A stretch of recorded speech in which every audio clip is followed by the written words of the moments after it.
This is a story not yet told. It begins on a warm evening some years hence, when high on a mountaintop in Southern California, a giant telescope searches the heavens for the secrets there contained.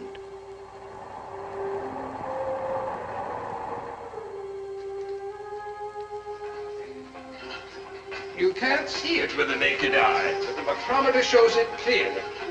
There's no question of the change in altitude. Dr. Russell.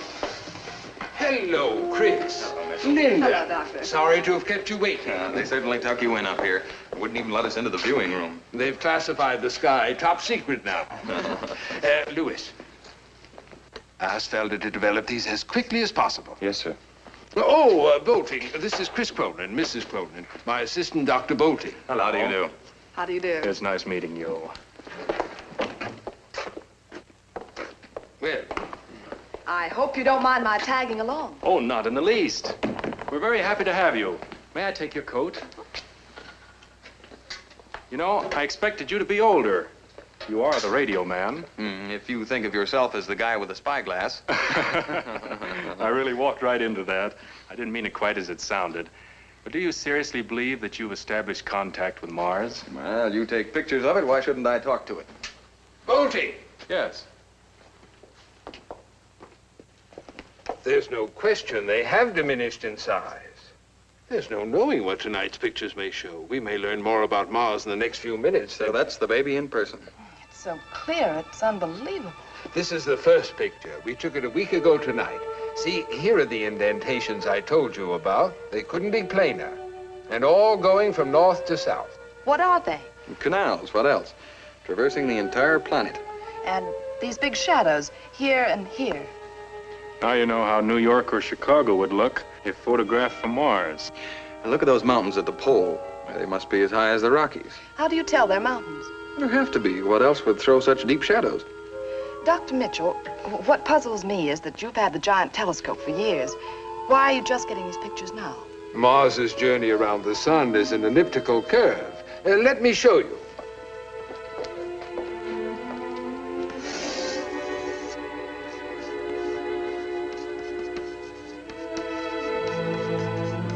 It's now at perihelion, about 35 million miles from Earth instead of the usual 63. What's this one? Same angle, same exposure 5 nights ago. See any difference? Should I? Well, what have you got? I don't know. I can't believe it. Well, The mountains are gone, and the poles are level. You can't wipe out mountains taller than the Rockies in the space of a week. Bolting. Look at the canals. They're different. Now they reflect light like mirrors. Water reflects light. Well, so does any other. Are you saying you think those pole formations are ice? And that in a week, these Martians have melted ice caps thousands of feet high and used the water to irrigate the planet? Isn't that what the picture says? But that's impossible. There's no way to. Oh, there has to be. Why, they've done it. If we could just once ask them how. I thought you'd already established contact. Oh, it's Mars I'm getting my signal from, right enough, but how do I give that signal meaning? How do I find a means of communication? Come on, Lynn, let's get going. There's still time to send a signal. You're going to broadcast tonight? After seeing these, what do you think? One man who takes pictures, another who believes he can talk over 35 million miles. It's like having a grandstand seat for the creation of the world. Or it's death.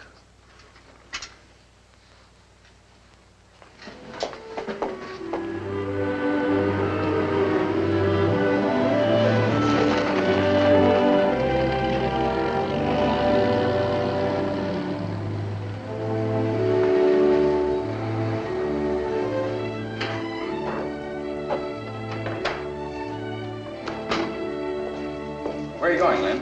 I just want to have a look at the kids.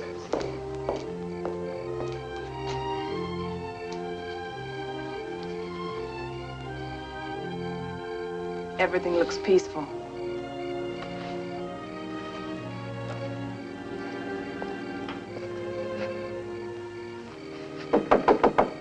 Hi, son. We'll be over at the lab. Don't stay up too late. Chris. Don't send a message tonight. What's got into you, Linda? Ever since you saw those pictures, you've Fear, been... Chris. Always eating fear. The whole world's scared. Why shouldn't I be? Every woman in the world, we all live in fear. It's become our natural state. Fear our sons will have to fight another war, or fear they'll face worse. We've lived on the edge of a volcano all our lives. One day it has to boil over.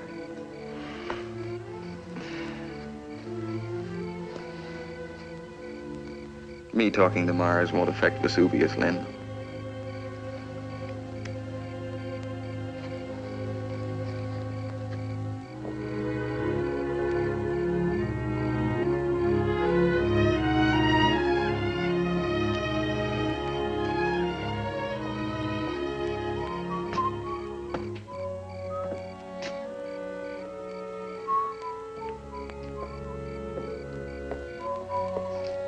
Chris, how can you be so sure? Don't you understand? Science has made the volcano we're sitting on. Nobel invented dynamite to ease man's life. It's eased a good many into annihilation. Einstein split the atom to create energy. Is terror energy? Well, that's rubbish, Lynn. Scientifically, we've advanced further in the past 60 years than we have in the previous 2,000. Radio, television, automobile, airplane, atomic fission, jet propulsion. And now, well, you saw those pictures tonight, heard what Mitchell said? If we can once talk to Mars, we may be talking to brains as far ahead of ours as ours are ahead of monkeys. In one moment, we may be able to leap ahead another 2,000 years.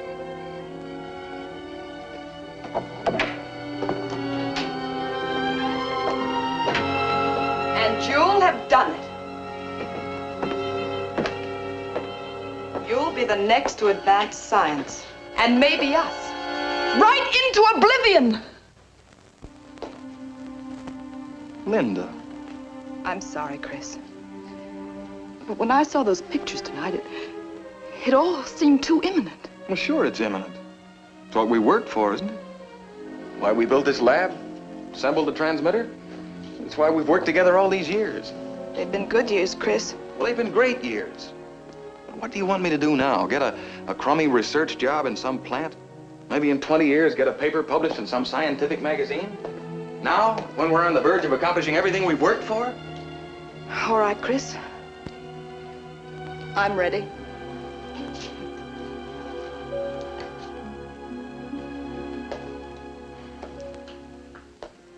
What do I say? That if I thought anything we're doing could boomerang against you or the kids, I'd blow up the whole works? You know that.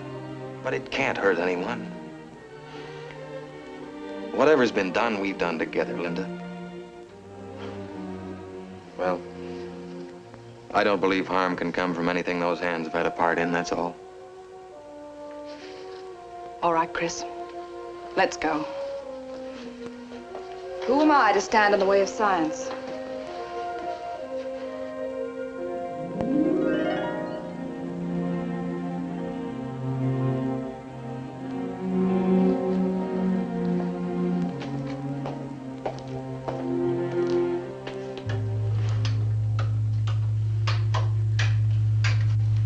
Turn it on.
What do you want?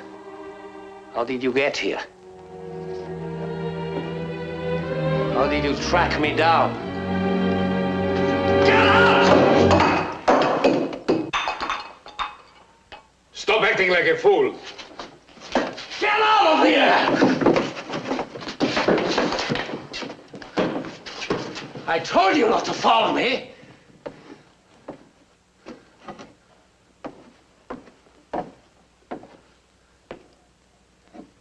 You were supposed to keep in touch with me by shortwave.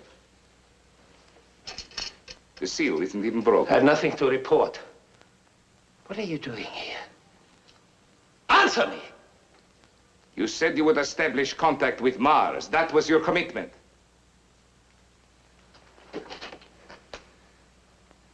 I'm trying. We are not paying you to try, Mr. Calder. We expect results. And you might have had results if you had done as I asked. Conduct your experiments at our laboratories at Berezovo, where we could have supplied you with skilled assistance. Instead of which you buried yourself here in the Andes, alone. No one to assist you. You mean no one to watch over me? Thank you. I've had one taste of jail. I don't know why you complain. We extricated you, we helped you. We want scientists of your caliber, Mr. Calder. We treat them well when they serve us. Serve? Are you talking to me? I don't owe you anything. You owe us your freedom. It was the Americans who threw you into jail and our men who helped you to escape. Not to mention all this equipment which you have piled up. This was an investment. Now we demand an accounting. I'm not a bookkeeper. We don't make investments with no returns. You know our policy. Are you trying to frighten me? We had an agreement. It is my responsibility to see that it is carried out. You're threatening me with extermination, huh? Is that the policy you refer to? You find the idea amusing? Highly.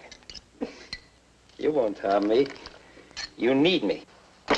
Think they have humbled me, huh? Bringing me, Franz Calder, to this. Cringing, hiding. Just another rat in his hole.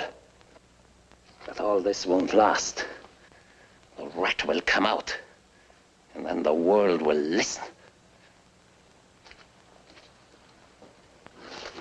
You want a report? I'll give you one.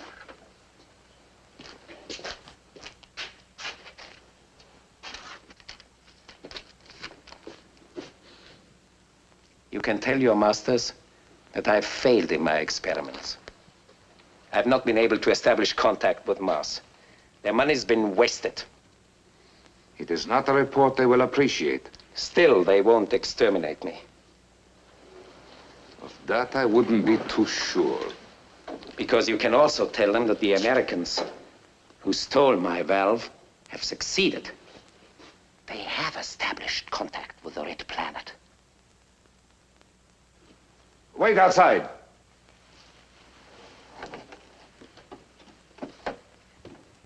Are you serious? Newspapers will tell you as much in a few days. It's not in the American character to keep silent about success. But that's incredible that they should actually... Why? You expected it from me. But you said that your equipment was the best in the world, that no one could duplicate your developments. I forgot the 7-year start the American had on me. 7 years while I was in jail. 7 years. Don't let's start that again. What shall I report? What can you report? That the Americans also want the secrets of a wiser civilization so that they can turn them into new methods of destruction? How do you know all this? Because I'm the one other person with a hydrogen valve. I alone can pick up their signals and the replies. Then you can give us the questions they put to Mars and the answers they receive. Yes, exactly. And that's why I can laugh at your threats. Do you still want to kill me? Oh, don't talk like that. Nobody is threatening you. You're invaluable to us. It's not who gets the information first, but who first puts it to use. Oh, my dear friend. You must let me send you a less monotonous diet. My diet's already taken care of. I did not spend all your money on equipment. Is there anything else you need? Yes, one thing. Let's drink to it. Well, by all means, my dear fellow.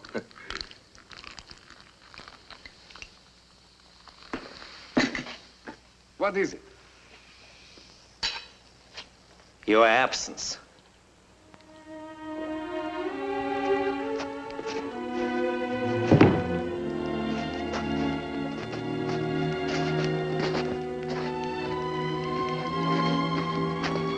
Thank you very much, comrade. Considerate of you, leading us to his lair. Clever of you, dragging him down all on the strength of a single phrase. He thought himself so clever with his, "You can find me only through finding Christ."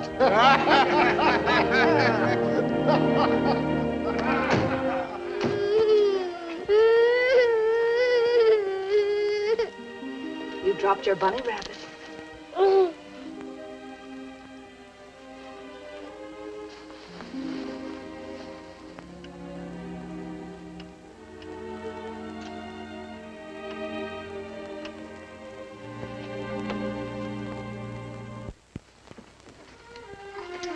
What was that outburst? He woke up and couldn't find his rabbit.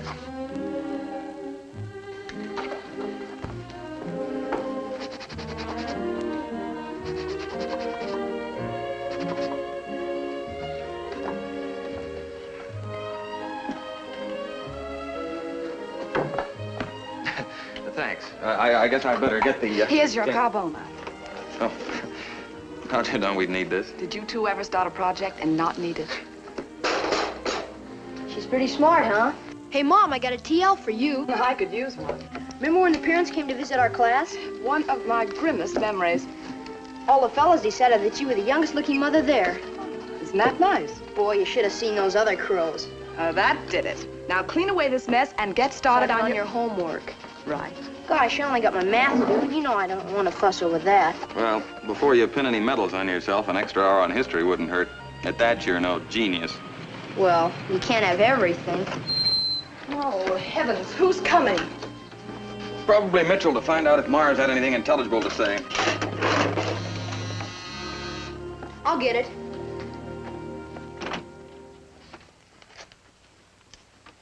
Is Mr. Cronin in? I'm Cronin. I'm Bill Carey. This is no time to barge in on you like this, but your reports didn't reach my desk until this morning, and I flew right out. My reports brought you out. Oh, we grasp at any straw to get out of Washington for 24 hours. Please come in, Admiral. Thank you. I'm Linda Cronin. How do you do, Miss Cronin? Oh, forgive the mess, but all major mechanical projects seem to get started in the living room. This is our son, Stuart. Hiya, fella. Sit down, Admiral.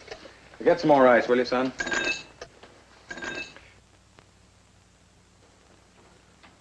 Stuart, you will have a drink, won't you? Well, at this hour, I can't claim the sun's not over the yardarm. Are you the Admiral Carey who broke the Japanese code? My one claim to fame. But confidentially, wasn't a very good code. Come on, Stu. Oh, you don't know how glad I am to see you. We didn't know if you'd even bother with our show here. Rose to it like a marlin. But what beats me, if you are getting messages from Mars, how have you kept it out of the papers?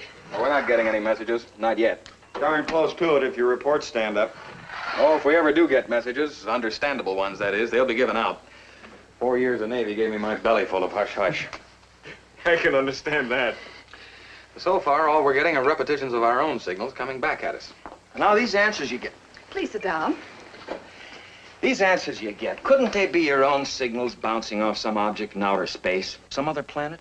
Booming back at you? I'm no authority on electronics, but I am. No, this is no bounce back.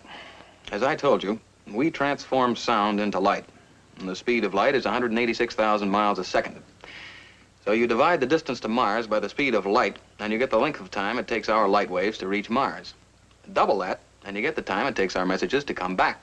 Now, that could all be mechanical, But they don't come back in that exact number of minutes. It never takes less time, always more. 20 seconds, 40 seconds, sometimes as much as a minute and a half. Sometimes, like tonight, for instance, we get no answer. An echo will always sound, but sometimes the human brain sleeps. But why always the same signal back? Why never anything you can hang on to? Well, because I'm too stupid to give them a lead. That's why I yelled for help. Well, this is no picnic you've asked me on. You don't even know what language they speak, if any. It's like working out a system of communication with gollywogs. How the devil to find a point of contact? How about pie? That's hardly the way to offer it, Stu. And by the size of that slice, I doubt if there's anything left. I mean pie. Now, what are you talking about? Well, if we're getting answers, they have to have a transmitter as powerful as ours. Go on, what are you driving at? Well, they can't build anything like that unless they know how to make a wheel. That means a circle. And you can't make a circle without knowing the ratio of the diameter to the circumference. Pi. I still don't understand what that has to do with... Your son's ahead of you, Cronin. What is pi? 3.1416, as I remember. Roughly. That's it, roughly. Actually, it's 3.141592 and so on, an infinite number of decimals. Well, so what? We broadcast 3.1416 to Mars, and what can they answer? Nothing.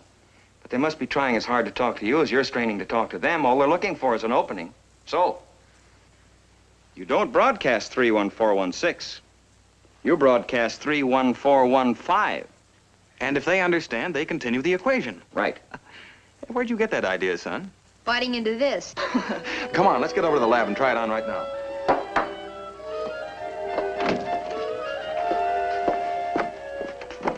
Aren't you coming? Oh, don't mind me. I'm just the babysitter around here. If this comes off, I'll wake you when we come in. What makes you think I'll be asleep? 3, 1, 4, 1, 5. 3, 1, 4, 1, 5. 3, 1, 4, 1, 5. Shut it off.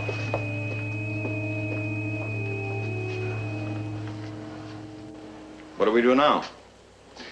The blasted waiting's always the worst part. How long? 3 minutes, 8 seconds each way. 6 minutes, 16 seconds all told. Plus the time it takes them to answer, if they answer. You know, this is going to be the longest 6 1/4 minutes I ever spent. You light that pipe, Admiral, and if Chris's hydrogen doesn't blow you up, he will. Always the danger of a leak and no way of telling it. Hydrogen's odorless. I told you I was no authority on electronics. What's the hydrogen for? Well, hydrogen sufficiently pressurized can be brought down to a temperature of about 451 degrees below zero. And nobody knows why, but sound waves can be picked up at that temperature that would be otherwise completely inaudible.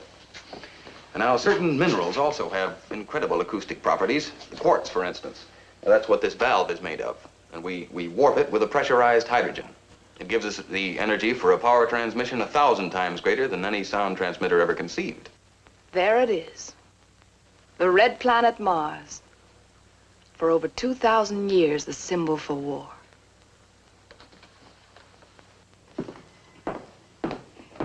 And we dare to fly in the face of Providence and try to bring it closer to us. Sometimes my wife is less than enthusiastic about this project. I'm sorry. Darling, if nothing happens tonight, don't be too disappointed. It's got to happen. It's just got to happen. We've waited so blasted long. I know, but if it doesn't... Poor Linda with all her silly fears. You hope it doesn't happen, really? You know what beats me? I just can't believe that you people really assembled all this yourself. No, we got a slight assist from the Carnegie Foundation. You realize if this comes off by this time tomorrow, you'll be the most famous man in the world? Funny, none of the credit's mine. Actually, it all belongs to a German scientist, a criminal, a brilliant criminal, with nothing but hate in his heart. What do you mean? Did you ever hear of Franz Calder? Calder? Calder? Do you remember the famous quotation, "The human being is the best guinea pig"? High voltage experiments on the human nervous system, the Nazi criminal. He invented the valve. I found the blueprints at Nuremberg. It's taken us all the years since then to build a transmitter capable of spanning the enormous distance. And we've been broadcasting for 8 months, first without success, and now... The last 3 weeks. We've been getting answers. Well, you're not going to give Calder any of the credit. Why not? It's his valve. The devil's entitled to his due. 2 minutes to go.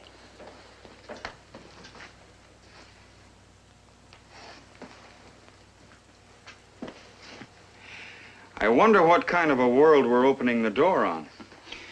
You'd wonder even more if you saw the pictures of Mars that we saw last night.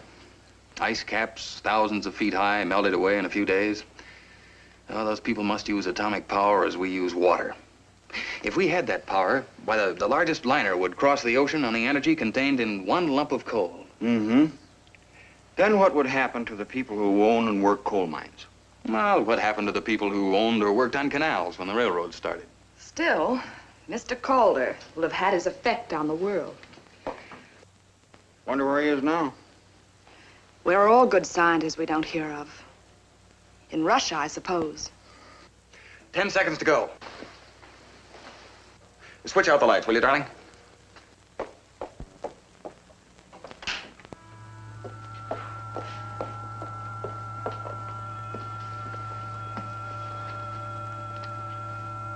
Three, 1, 4, 1,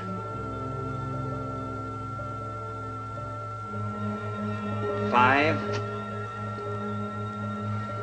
3, 1, 4, 1, 5, 3, 1,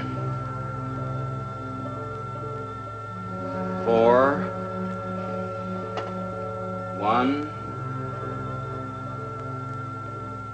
5. Our own signal back, the same blasted story. Chris, look! 9, 2.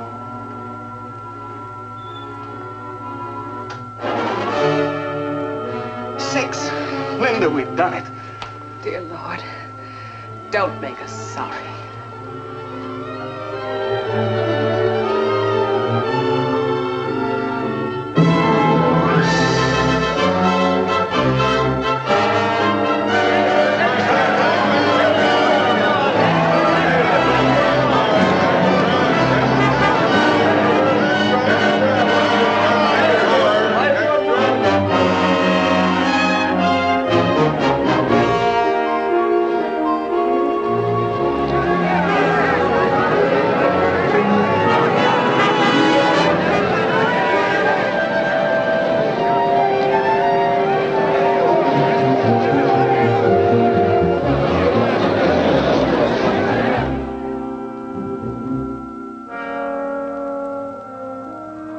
So far, Cronin is sticking to the establishment of mathematical and chemical formulas. Very ingenious.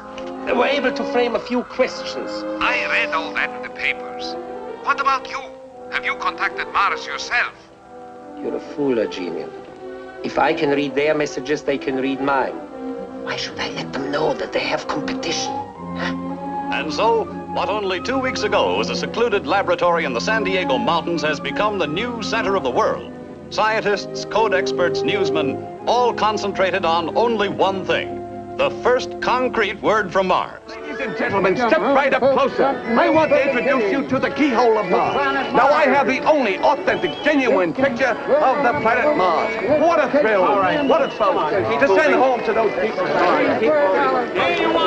All right, folks. Come on, folks. Get moving, please.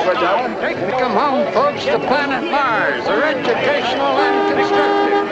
And Hi, Doc. Give him a rock. Hi, Mr. Cronin. Been to town? Yeah, just down to see how the press camp's coming along. They've got to put up 2 more buildings. Stewart wanted to see Admiral Carey and his staff at work. Hey, Doc, any dames up there on Mars? Martian, however you say. Итак, всего неделю тому назад еще никому неизвестный молодой американский ученый по фамилии Христофор Кронин, живущий и работающий в своей лаборатории близ города Сан-Диего в Калифорнии, стал центром внимания всего цивилизованного мира.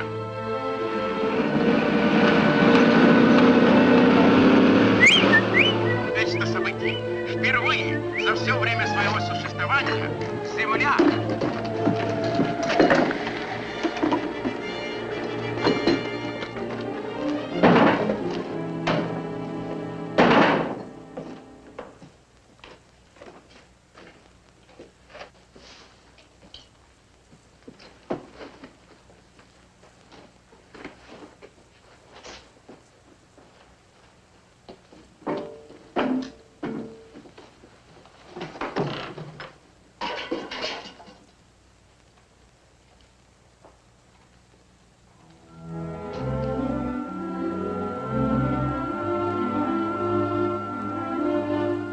And so the weeks of preparatory work are over. Communication with Mars is now a reality. Tonight has brought us the first real information about life on that distant planet. They were asked the average lifespan on Mars. Their answer, 300 Earth years. 300 years? I hope not your mother. Our regular program.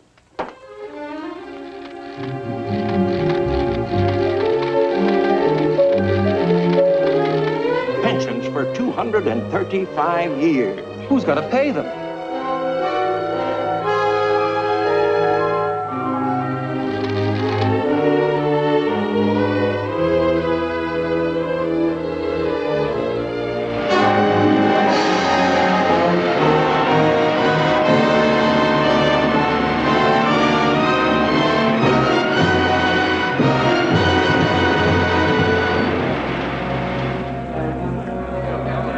Of the livestock industry is at stake. Is the government going to continue to support the price of potatoes? Just a minute. How about the price of wheat? The hysteria which has greeted the Martians' claims has become a national peril. All this after the release of only 3 messages. Ladies and gentlemen, I cannot too strongly stress the necessity for calmness. Do not allow yourselves to be emotionally disturbed by those messages. Genie. This time you'd better get your masters on the phone. Cronin's just received a message from Mars. That's a sensation. The Martians have now announced that for the past 3 centuries, they haven't used coal, oil, electricity, any form of power on which we rely. Theirs has all been provided by cosmic energy, through which they have made hundreds of elements fissionable. If this is true, no miner in America, no miner in the world will have a job. Our interests are identical. We owners represent an investment of $5 billion. It took Mars to make you recognize that identity of interest. Well, the oil men are in the same boat with us. And let them bail it out. Oil is no concern of ours.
Keeps up, you'll need the army to help you. Quick, get going! That's right enough!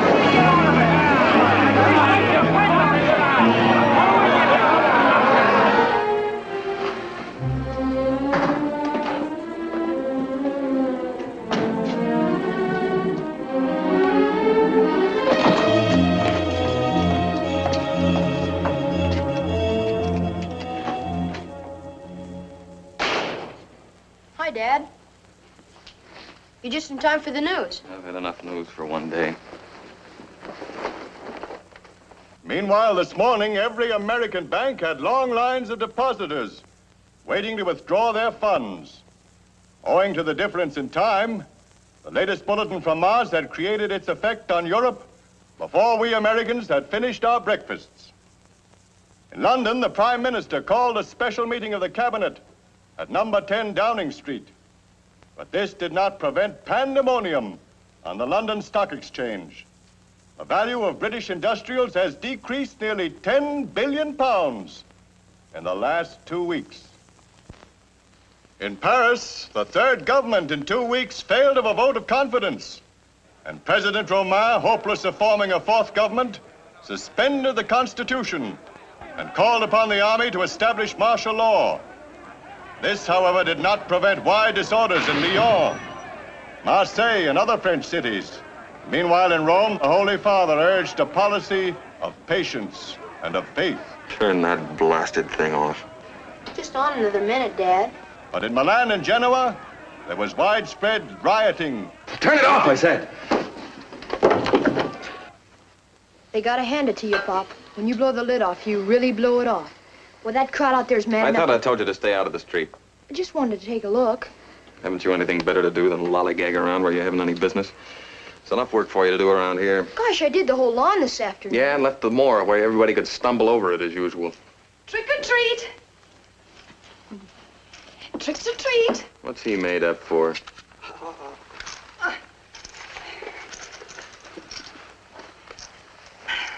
Halloween, remember? And children like to go out and play trick or treat. That is, children who can get out of the house, too. And little boys who can't. They still like the fun of getting dressed up. You look scrumptious, son.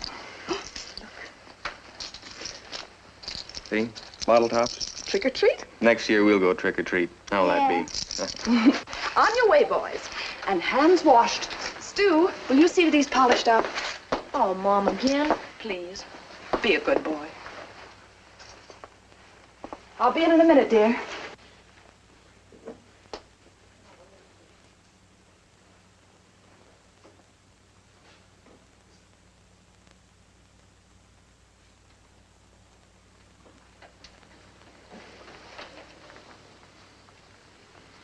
I'm sorry, Lynn.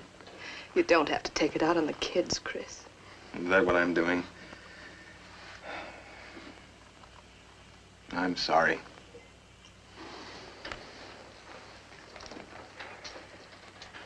Where are you going? The lab. Gary's ordered some new gadget installed. Mom, come here quick. Roger's splashing water all over. Hurry.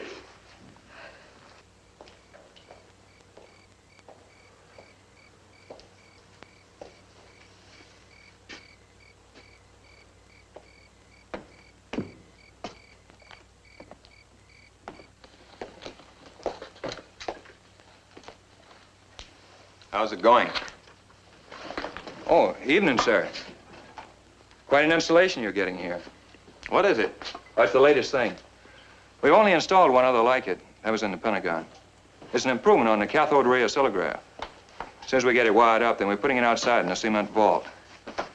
It'll take down your messages right off the transmitter. It records them on film. Go ahead, light it. Huh? Be interesting to see if the place really would blow up.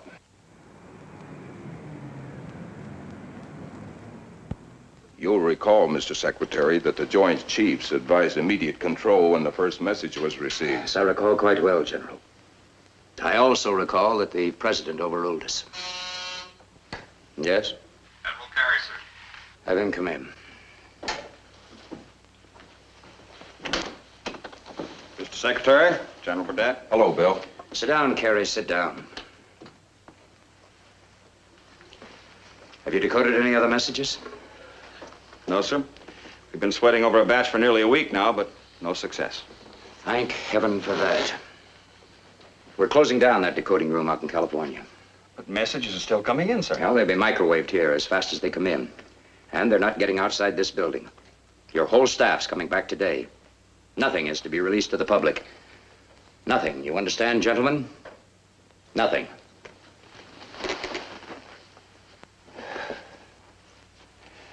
Is there anything else, sir? Our economic system shambles. Industrial production shot to blazes. Our entire civilization collapsing about our heads like a house of cards. And the whole Western world going down with us. This Cronin has done more to smash the democratic world in the last 4 weeks than the Russians have been able to do in 11 years. I can hear the laughter in Moscow now. No, Admiral, no. There is nothing more.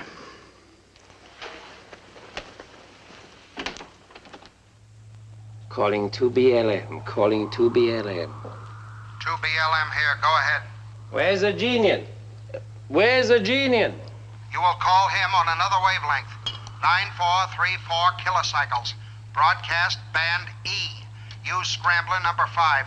The call number is 9K-BLM. Your call will be relayed. He's waiting for you. Calling 9KBLM, calling 9KBLM. Товарищ дежурный, передайте товарищу Арджиньяну, что Кольдер его вызывает. Слушай.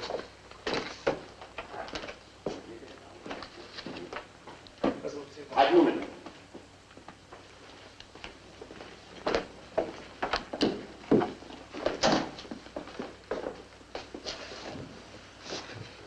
Go ahead, Calder. This is Argenian.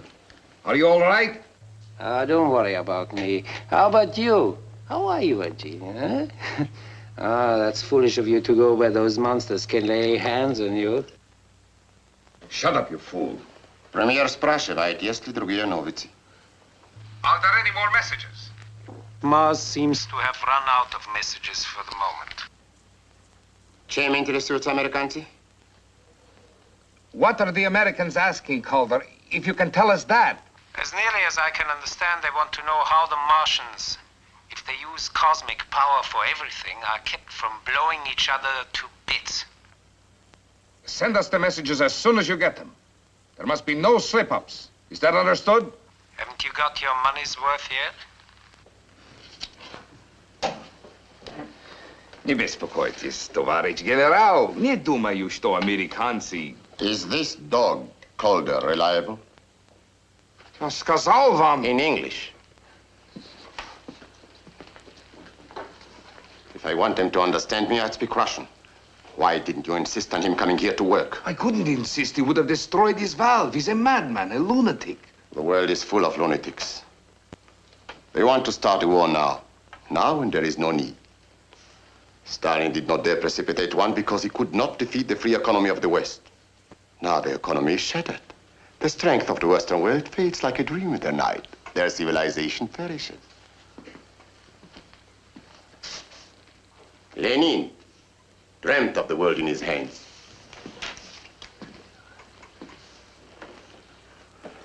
Stalin tried to get it in his. Our premier will succeed. We will build our new world on the ruins of the West.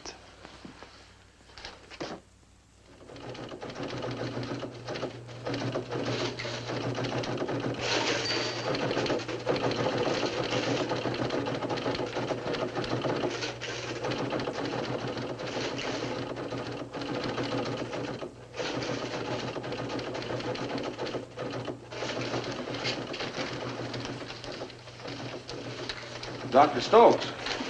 Yes. Yours is identical with Robert's translation. It can't mean anything else. How do you explain it? I don't even try. All the other messages deal with such abstruse scientific data that we can't make any headway. Then out of the blue, this. Why, it's... It's inspiring, Admiral, if nothing else. Get me the Secretary of Defense. He's at the White House, sir. Prepare a memorandum to him. Aye, aye, sir. Eyes only. Eyes only. We can't risk the Russians decoding those messages. I certainly don't want war. But Moscow, Leningrad, Every nerve center in the Soviet Union must be wiped out. I cannot fly in the face of 180 years of American history. I cannot start a war. A month from now, we may not have the strength to fight one. The Russians may have in their hands the power. No. This country will not launch a war. Mr. President. You still know my first name, George. We've served a great many years together. And there's never been a day when I couldn't happily go along with any decision of yours. But I have a responsibility to this country, too. And I can't stand by and see it destroyed. Our difference is that I don't believe it can be destroyed by 13 slips of paper covered with obscure symbols. The Japanese Empire was destroyed by a slip of paper covered with obscure symbols. Once those symbols were translated into power. Excuse me, sir. Yes. You said to interrupt the men that they arrived, sir. Oh, yes. Have them come in, please.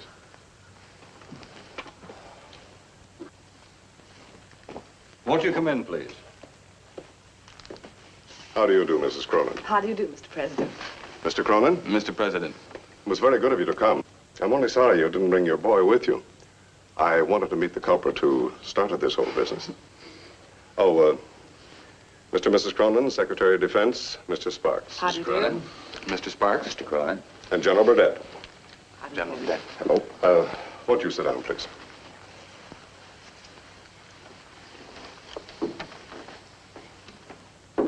I'm not going to drag this out, Cronin. I'm afraid I've got to break your heart. You made a pretty fair start on that, Mr. President, when you pulled Kerry back to Washington, clamped this censorship on us. Have any further messages been decoded, or aren't we allowed to know? There have been no further decodings. And now there will be no further messages to decode. You must shut down your transmitter. Shut it down? You're not serious. I've got to clamp the lid on this business. Stop these communications. Well, I suppose that lies within your power, Mr. President. You can declare a national emergency. I don't have to declare it. It's here, and not merely national. You've shattered the economy of the civilized world. I'm not interested in economics, Mr. Secretary. Who makes or who loses money doesn't seem as important to me as the chance to advance civilization 1,000 years in one jump. Our job isn't the advancement of civilization. It's to preserve the country handed down to us. If we believed that, every scientist from Franklin to Edison would have been suppressed. Gentlemen, gentlemen. I'm sorry, Mr. President. If you order it, sir, of course I'll have to shut my transmitter down. But I'll never do it of my own volition. Even though it threatens national security? Does it threaten national security to know that man can look forward to a longer lifespan? That he has at his disposal the power to eliminate 90% of the world's work? We've learned that from the 4 messages we've decoded. There are 13 others that we haven't translated. Plus the one we received today. So long as they're not decoded, they can't threaten anything. I said that we haven't translated. Kerry released the bulletin on cosmic power at 11:22 p.m. Pacific Coast time, the night of the 27th. The same bulletin was released in Moscow at 9:30 a.m. the morning of the 28th. Well, what of it? We broadcast everything on the Voice of America anyway. But there's an 11-hour differential between Moscow and San Diego, Cronin. 9:30 a.m. in Moscow is 52 minutes earlier than 11:22 the night before in San Diego. You mean the Russians are intercepting and decoding? Well, is any other explanation possible? Calder. Who? The man who invented the hydrogen valve. It's the very heart of the transmitter. Now you see how important it is to stop your communication with this other planet. I see now why they can't be stopped. What do you mean? If Calder can pick up our messages, he can also pick up messages of his own. We may stop, but he won't. And then our national security really is threatened. Yes. For the Secretary, Mr. President, eyes only.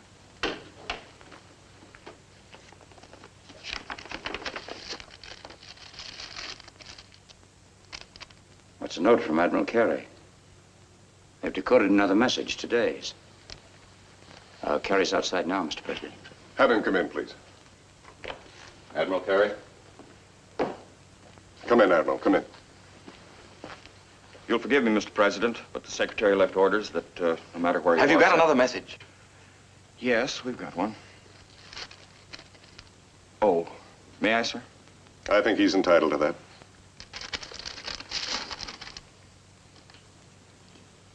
Well, this is nonsense. It's impossible. What is it, Cronin? Well, you remember, sir, we asked them how, with their free use of cosmic energy, they were prevented from blowing each other off the face of the map. If they have an answer to that, I'll welcome it. Well, according to this, they submitted the question to their supreme leader. You say spiritual, Bill. I'm not sure it shouldn't be something even stronger. Godlike was Dr. Stokes' translation. What is the message, Chris? You have been given knowledge and have used it for destruction. 7 lifetimes ago, you were told to love goodness and hate evil. Why have you denied the truth? The Sermon on the Mount. On Mars. But don't talk nonsense, Linda. Love goodness and hate evil? What else would you call it? Well, I don't understand it. I don't either, Chris. But I'm glad we installed the oscillograph, because once the messages are recorded on film, no one can accuse us of garbling them. Well, Mr. President, I said I'd never voluntarily suppress a message. But I was wrong. This one can't go out. Why not? Well, it doesn't make sense. It's not scientific. Oh, maybe it's the one scientific truth we've forgotten. You mean you take this message seriously? We took the other seriously, didn't we? If we were right to release one message, we must release this too. Mr. President, you know the panic those other messages have caused. Loose a wave of religious hysteria on top of it, and every crackpot and his brother will be lecturing on street corners. Mr. President, you're worried about national security. Is there one word in that message that threatens our security or anyone else's? And solution, there was none. Save in the rule of Christ alone.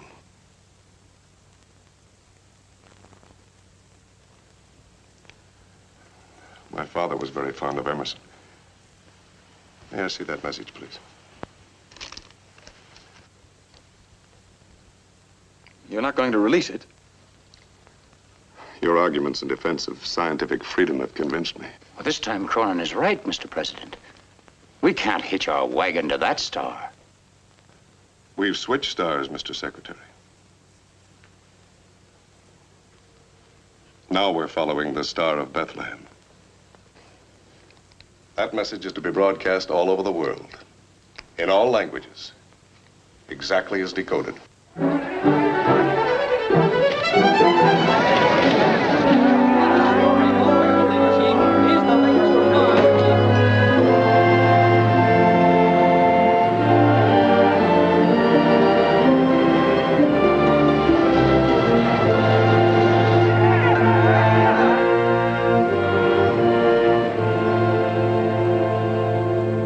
Die letzte Mars-Sendung hat keine weitere Erklärung.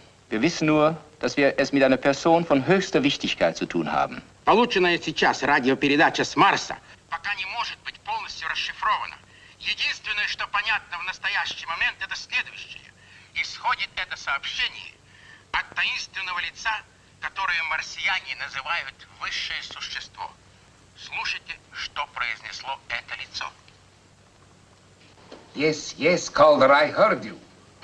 But what does it mean? Why ask me? I'm an expert on electronics, not religious movements. Are there any other messages? Questions by the thousands. There are no answers. Are there any other messages? Questions by the thousands. There are no answers. Bother the questions. Let us know when they answer.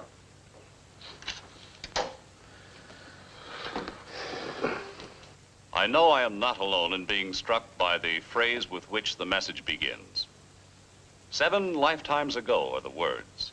But we know that the Martian's life is 300 years. So 7 lifetimes is about 2,100 years. Or, as near as one could ask, to the era in which the carpenter of Nazareth went forth to preach his message. Is it only coincidence that the message he broadcast 2,000 years ago should again be broadcast from the Supreme Being on Mars? If so, then how explain that this authority should know what we on Earth were told 20 centuries ago? Or is it possible that the man of Nazareth and the man of Mars are the same? Get them crawlers out of your hair. What for? We're going to church, that's what for. Do you feel all right? Now, look, don't argue with me. Get the curlers out of your hair and let's get dressed and get out of here. This ain't no time to take chances.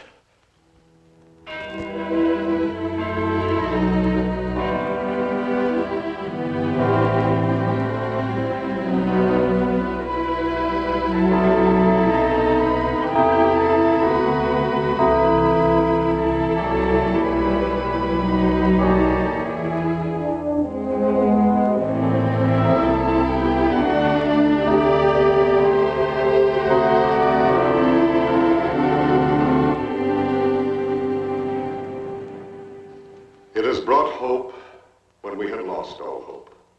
It has brought light into a world of darkness. All over the world, regardless of their religious beliefs, men have found a new faith by which to live. No, not a new faith, but an old one. Many of us had allowed ourselves to lose. A faith that is universal in men of all faiths. For while to us the words from Mars seem the very essence of the Christian doctrine, let us not forget that they are also the essence of all other religions. Christian, Mohammedan, Jewish, Buddhist. All are heeding the call to prayer, kneeling humbly in the search for divine guidance. I pray particularly that behind the Iron Curtain, where our eyes are not permitted to see, men will open their hearts to the message of peace and the promise that their rulers have so long denied. Today's message reads,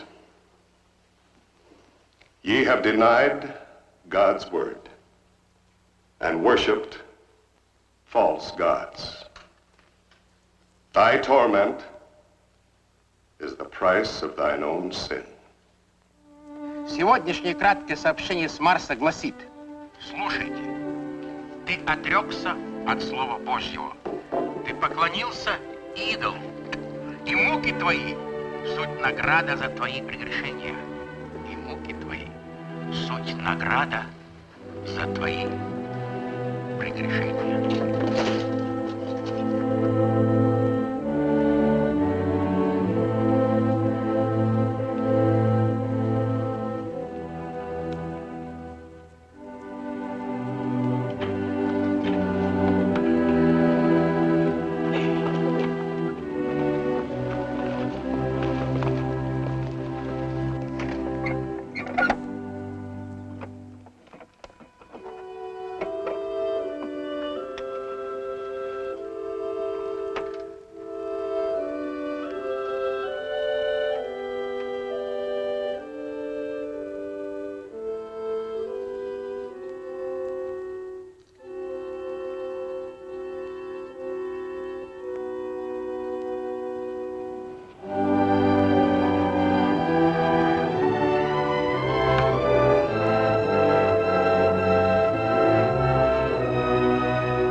Солдаты идут, они близко подходят.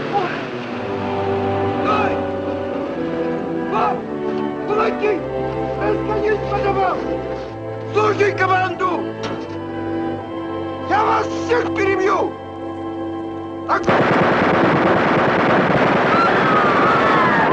These messages are spreading all over the country. Poland, Romania, Bulgaria, and no one knows how. Villages that have never even seen the radio suddenly erupt. Have you heard the latest message? Is there another? The Americans released it an hour ago. Простите, товарищ генерал. He who follows the tyrant's banner shall wear the tyrant's chains. He who carries God's banner shall know everlasting life. Baton, do you expect me to tell them that?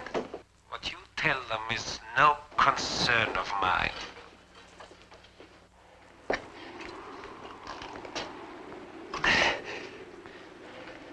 Hello,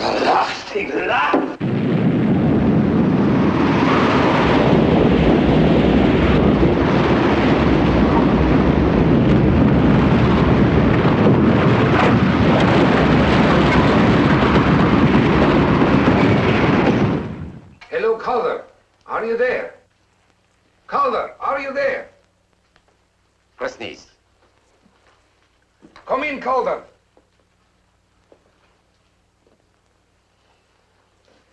He doesn't answer. Comrade General, I would not suggest... Suggest what? These uprisings. Is it possible that... It is possible that another mass transplantation of population may be necessary. We have fostered a famine 30 years ago. We shall foster another. Let 20 or 30 millions of this sheep die, and see how long the religious faith lives. But if the messages continue... We have found a religious revival necessary to get them to fight the Germans. We will have another, and they will fight the West.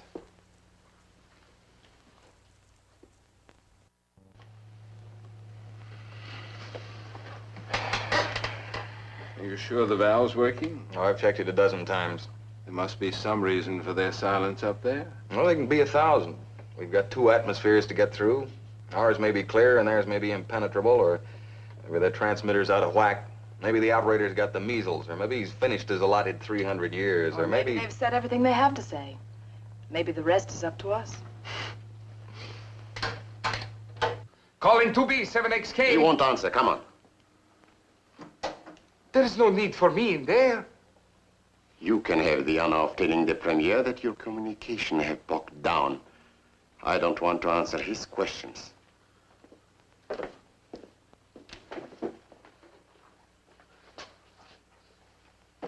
Нашли этого Калдера? Нет, контакта с Калдром. Это что же, господин Арджиния? Правда? Простите, товарищ премьер. Я не виноват. Talk English, you fool! Anything is preferable to that atrocious accent. I'm sorry, Comrade Premier. Perhaps if I tried again. Has the Patriarch arrived yet? Никак нет. Go to the airport.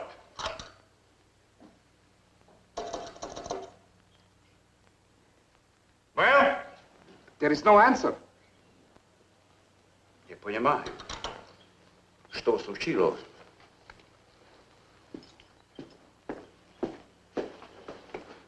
Comrade Premier, if I may suggest, the transmitter, we could contact the airport with it. Hurry! Продолжайте. До свидания. Никто не отвечает. Ну что же? We are trying. Что случилось там? Что тут делать? Look! The lights are still on out there. Товарищ премьер. Singing.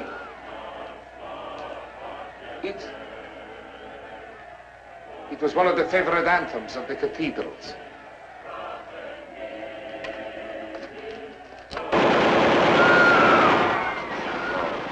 That will silence their hymns.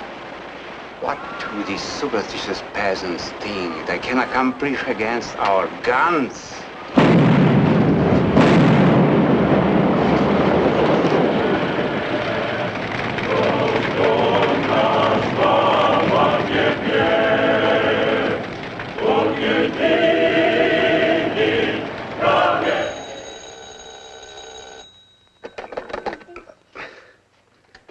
Hello?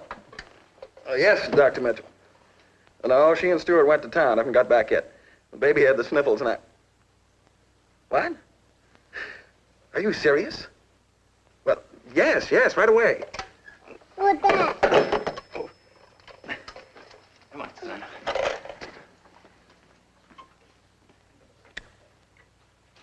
The first program ever to be televised to the Western world from Russia. Ladies and gentlemen, the British ambassador to Moscow. And I have been appointed to speak for my fellow members of the diplomatic corps. In days to come, thousands of volumes will be written about the miracle of these last 12 days. The miracle of a nation finding its soul.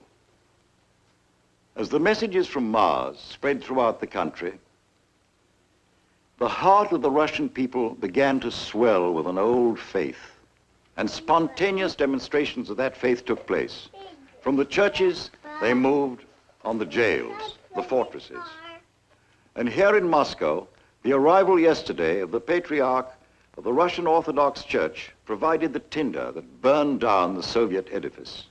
Thousands of the residents of this city are now dead. They died in the creation of a new government. The Patriarch as its provisional head. As the new leader of the new Russia, he will speak to you himself.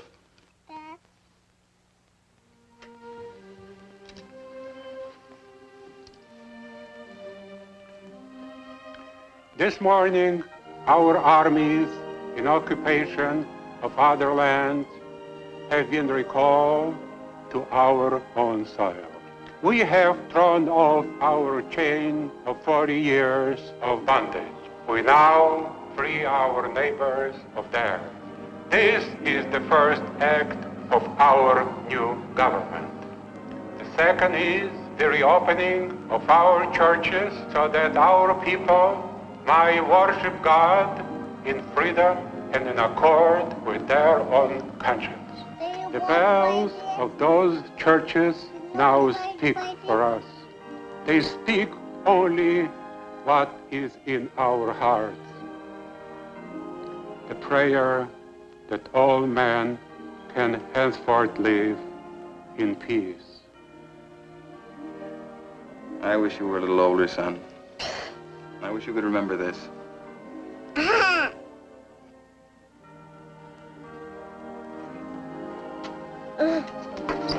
I have to go get.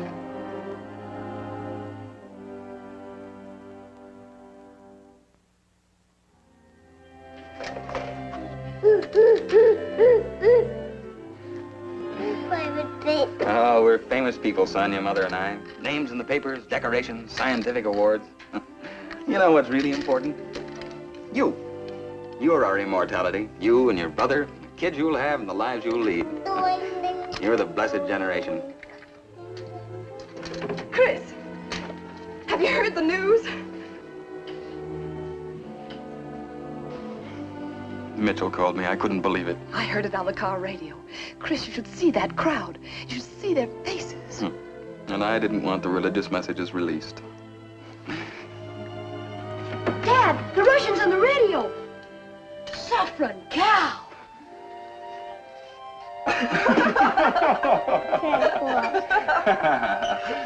Maybe you've reformed the Russians, Pop, but not young hopeful.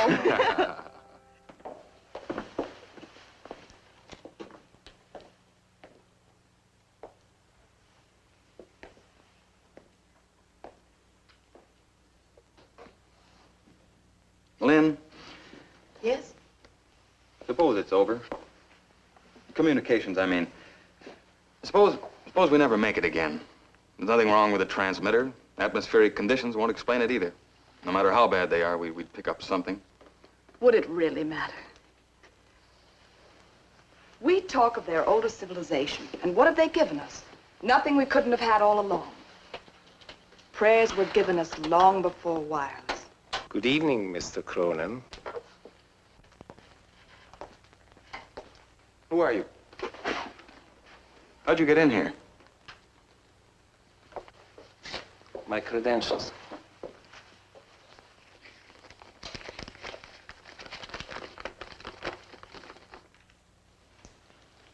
The hydrogen valve. Uh-huh. The original specifications. Where did you get these? I drew them. Calder. Franz Calder. Where have you come from? This afternoon, you parked your station wagon in front of the post office. Didn't look in the back when you drove home. Neither did the guards that surround your place. This is the most stupendous joke I've ever heard. We thought you were in Russia, and here you were in this country all the time. Only since yesterday, Mr. Cronin.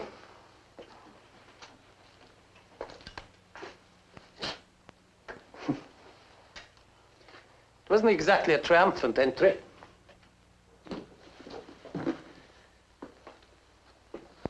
Mr. Cronin, did you ever have to crawl through the mud beneath a barbed wire fence? Hide like a hunted animal to avoid the border inspectors? In heaven's name, why? Why? I developed a dislike of jails. Jail? Are you out of your mind, man? Have you heard nothing of what's happened in the world? In spite of your record, there'd have been an open door for the inventor of the hydrogen valve. Which you stole. Well, don't talk nonsense. Your specifications became government property. Anyone had a right to use them. That's a matter of opinion. Don't worry, Mr. Calder. Chris has given you credit for everything that belongs to you. Every scientific journal has given you full credit. If you'll forgive me, where I've been, the latest scientific journals were not at hand. I lived in a hut at 11,000 feet in the Andes. An avalanche finished it. But I dug myself out 9 days ago. Well, I'm glad you got out anyway. We're just about to broadcast. You might be interested in... You're right. It will amuse me. All set, Lynn? Yes.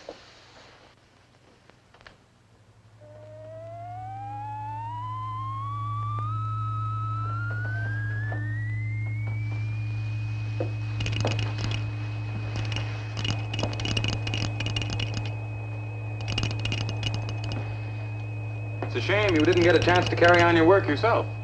In a small way, I did. You built a transmitter. Naturally. And then you might have picked up Mars. I tried. I never succeeded. All right, Lynn, shut it off. With your knowledge and the valve, you should have succeeded. Unless, of course, atmospherics play tricks at that altitude. On some people, Mr. Cronin. You won't mind if I take my coat off, huh? Yes, on some people. What do you mean by that? Of course, I only got out with what I had in my pockets, but I think this will interest you.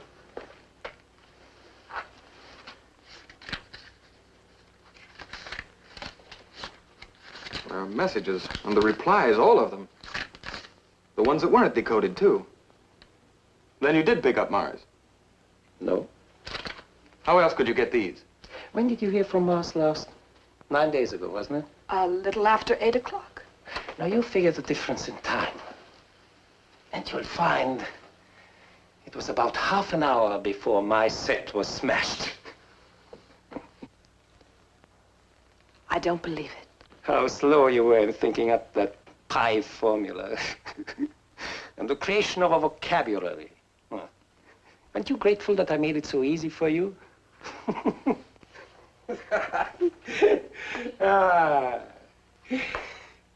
Here you were, the whole mobilized science of the world behind you. And there was I, alone, giving you answers. You sent the messages. The whole thing was a fraud. That credit I will share with you. Why? What were you after?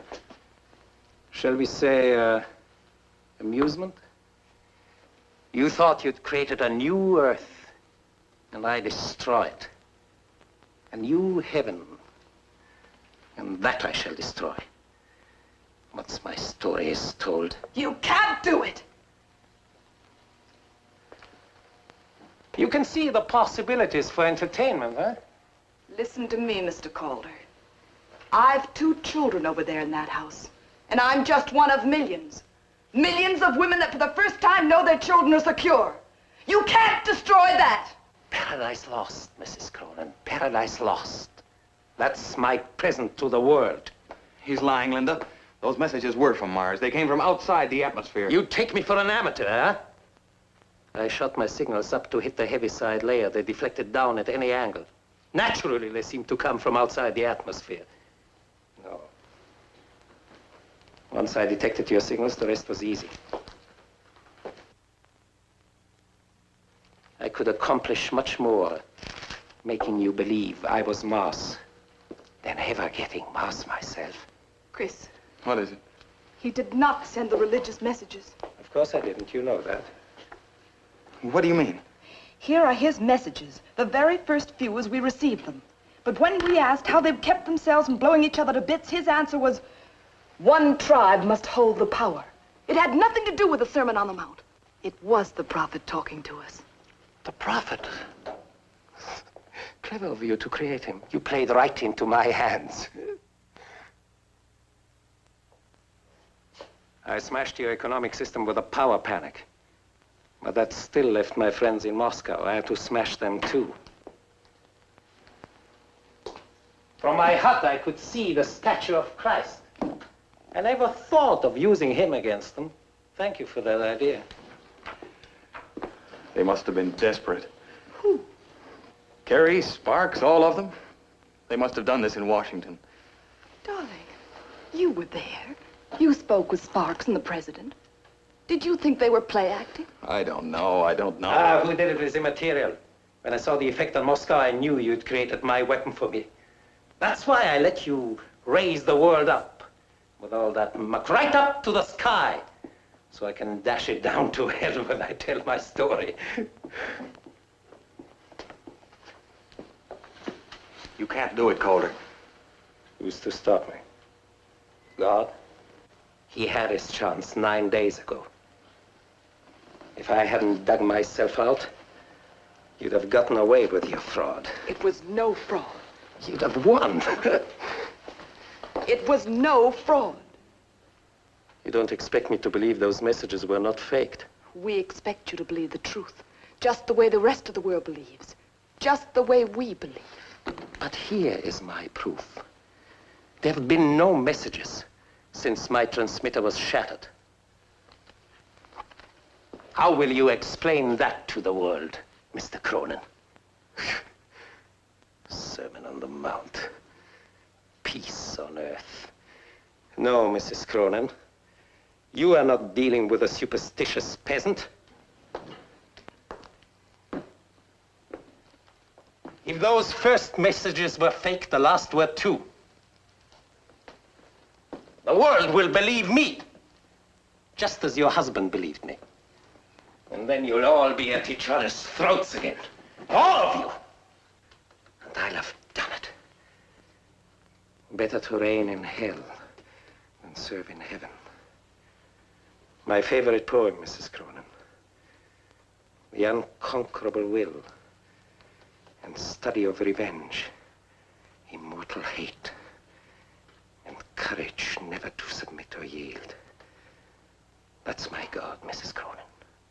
Satan. Lucifer's my hero. God beat him. But I'll have beaten God. And nothing will convince you. Nothing.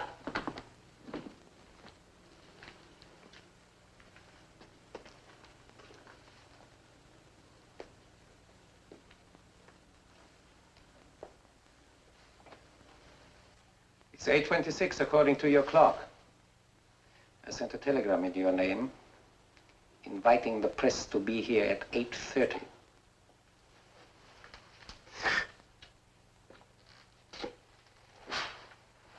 They will only to wait a few minutes before they hear my story.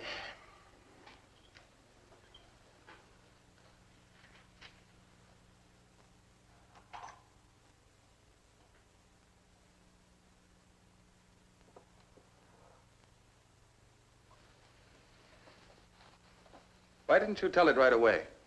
Why did you come here to torture us?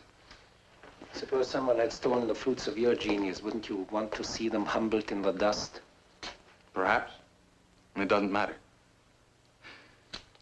Linda, you go back to the house. Do you remember what you said to me the night of the first message? Nothing I was connected with could produce evil. It won't, Chris. We'll finish it together.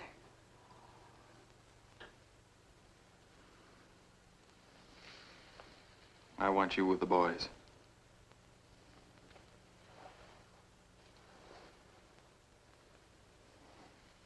It'll only take a minute. Is that what you really want? I love you, darling.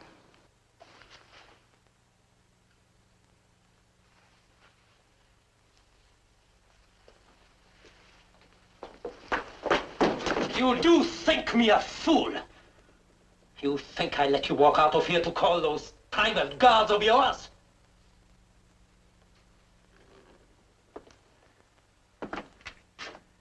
What's the matter, man? Cheer up. The reporters will be here in a few minutes. You like publicity, don't you? 2 minutes before they get here.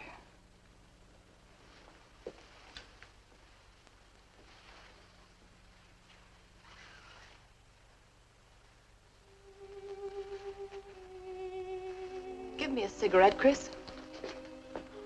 I can't go through with it, Lynn, not now. The boys are safe. This is their chance. Give me the cigarette.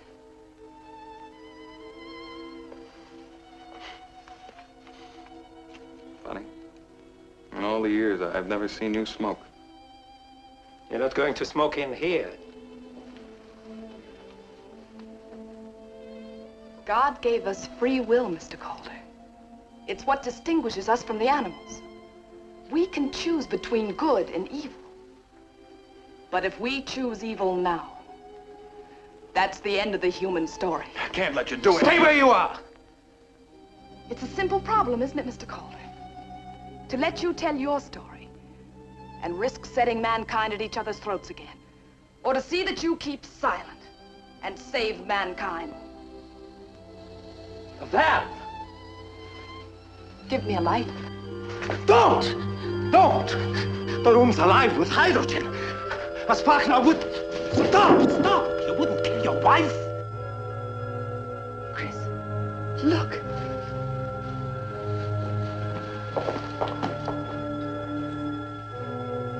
Now will you believe? Your set's destroyed. But there's a message coming in. There's your proof.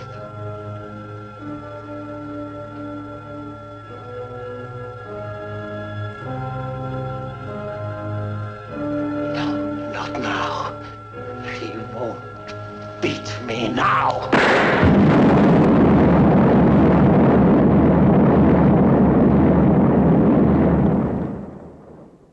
We do not know and never shall what caused the destruction of that laboratory in California. We only know that Chris and Linda Cronin are gone. And that in our time there will be no more messages from Mars.